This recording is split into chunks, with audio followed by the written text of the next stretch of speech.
AP దేవాదాయ శాఖ మంత్రి ఆనం రామనారాయణ రెడ్డిపై మినిస్టర్ ఆనం రామనారాయణ టీటీడీ మాజీ చైర్మన్ వైసీపీ నాయకుడు భూమన కన్నాగర్ రెడ్డి ఫైర్ అయ్యారు. తిరుపతి ఘటనలో గాయపడ్డ వారిని పరామర్శించేందుకు వెళ్లిన వైసీపీ నాయకులు ప్రభుత్వానికి వ్యతిరేకంగా మాట్లాడాలని, డబ్బులు పంచాలని, ఆసుపత్రిలో పరికరాలను ధ్వంసం చేసిన దృశ్యాలు సీసీ కెమెరాలో నమోదయ్యాయని మంత్రి ఆరోపించారు. ఈ ఆరోపణలను భూమన ఖండించారు. దేవుడి మీద భక్తి ఉంటే సీసీ కెమెరాలో సీసీ ఫుటేజ్ నమోదైన దృశ్యాలను విడుదల చేయాలని, లేని పక్షంలో మంత్రి పదవికి రాజీనామా చేయాలని డిమాండ్ చేశారు. మంత్రి దిగజారి మాట్లాడుతున్నారని విమర్శించారు. వైకుంఠ ఏకాదశి సందర్భంగా తిరుమల శ్రీవారిని ఉత్తర ద్వార గుండా దర్శించుకోవడానికి టీటీడీ తిరుపతిలో టికెట్ల జారీ కేంద్రాలను, టోకెన్ల జారీ కేంద్రాలను ప్రారంభించింది. ఈ సందర్భంగా పద్మావతి పార్కులో నెలకొల్పిన కేంద్రం వద్ద జరిగిన తొక్కిసలాటలో 6 చనిపోగా మరో 48 మంది గాయపడ్డారు. గాయపడ్డ వారిని రుయా స్విమ్స్ ఆసుపత్రిలో చేర్పించారు.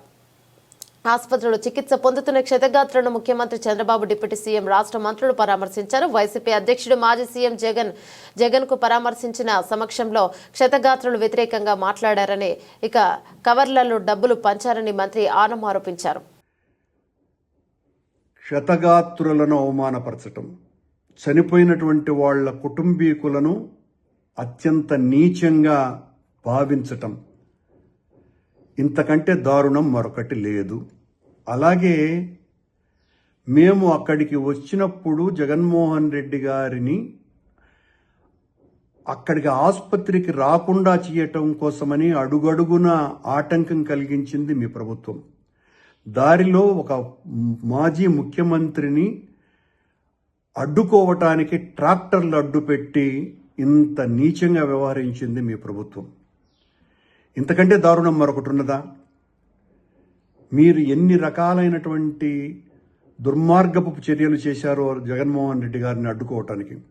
జగన్మోహన్ రెడ్డి లాంటి ఒక ప్రజానాయకుడు వచ్చినప్పుడు పోలీసులు కనీసమైనటువంటి భద్రత కూడా ఇవ్వకుండా, మేము ఆసుపత్రిలో పరామర్శించడానికి వస్తే పవన్ కళ్యాణ్ ఉద్దేశపూర్వకంగా ఆసుపత్రిలో దాదాపు 2 గంటలకు పైగా అక్కడ ఉండటం, జగన్మోహన్ రెడ్డి గారు వచ్చినారని తెలిసినప్పటికీ కూడా కావాలనే ఆయన్ను ఆసుపత్రిలోకి రానివ్వకుండా చేయటం కోసమని తన ప్రోగ్రామును మరింత పొడిగించుకోవటం, ఇవన్నీ మీ కళ్ళకు కనపడలా.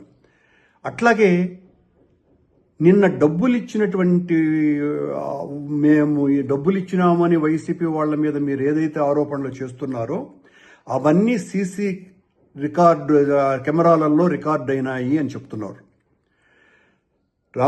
రామనారాయణ గారికి ఛాలెంజ్ చేస్తున్నాం. అది నిజమైతే, మీరు నిజంగా దేవుడి మీద భక్తి కలిగినటువంటి వాళ్ళైతే ఆ సీసీ కెమెరాల ఫుటేజ్ని బయట పెట్టాలి. మేము డబ్బులు ఇచ్చినట్టుగా మీరు నిరూపించాలి. నిరూపించలేకపోతే, ఎందుకంటే సీసీ ఫుటేజ్లు మీ అధీనంలోనే ఉంటాయి. నిరూపించలేకపోతే వెంటనే మీ పదవికి రాజీనామా చేయాలి. మమ్మల్ని అసలు జగన్మోహన్ రెడ్డి గారు వచ్చేంత వరకు మమ్మల్ని ఆసుపత్రి ముఖం వైపు కూడా రానివ్వలేదు మీ పోలీసు, మీ అధికార గణం. మేము డబ్బులు ఇచ్చి మీ చంద్రబాబు నాయుడిని తిట్టించినామని చెప్తున్నారు మీరు. అంటే చంద్రబాబు నాయుడు గారి పాలన మీద క్షతగాత్రులకు ఉన్నటువంటి అభిప్రాయం ఏందో చాలా స్పష్టంగా అర్థమైపోయింది. మీ ప్రభుత్వం మీద, మీ నాయకుడి మీద ఏ రకమైనటువంటి అభిప్రాయాలు ఉన్నాయని. దయచేసి వెంటనే మీరు సీసీ ఫుటేజీలని బయట పెట్టాలా, లేదా మీ పదవికి రాజీనామా చేయాలా. ఇంత నీచంగా వ్యవహరించినాను నేను, నా తప్పిదం ఇదేనని మీరు మీ పదవికి రాజీనామా చేయాలి. మీ చర్య ఎలా ఉన్నది అంటే, మీ పార్టీలో మీ పదవి దేవాదాయ శాఖ మంత్రి అయినప్పటికీ కూడా మిమ్మల్ని పట్టించుకునే వాళ్ళు ఎవరు లేరు కనుక, అదేదో సామెత ఉంది, తోలుగుడ్డు పెట్టే కోడికి ఎంత విలువ ఉందో నిజమైన గుడ్డు కాకుండా తోలుగుడ్డు పెట్టేటువంటి కోడికి, ఆ రకమైనటువంటి కోడిగా మీరు తెలుగుదేశం ప్రభుత్వంలో మంత్రిగా ఉన్నారు.